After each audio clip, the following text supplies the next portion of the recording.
Welcome back to Ingwa News. Pune market saw heavy footfall as sisters shop for Raksha Bandhan Rakhis. Shopkeeper Achiri Harlankar said sales have picked up steadily with variety of traditional and designer Rakhis in demand.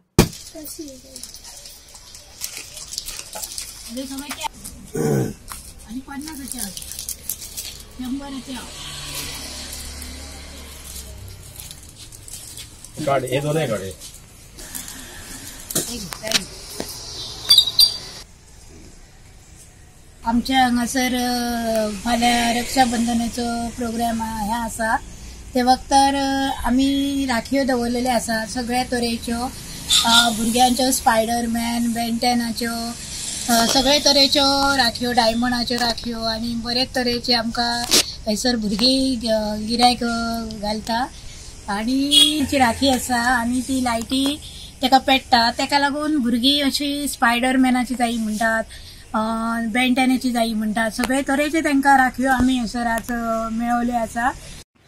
Specially आमी राखयेचे दवरलेले आसा ते 10 रुपया 20 रुपया 30 रुपया 40 रुपया 50 रुपया पासून जे आमी राखयो दवरलेले आसा. स्पेशली भुरग्यां खातीर आमी लायटीच्यो राखयो दवरलेले आसात.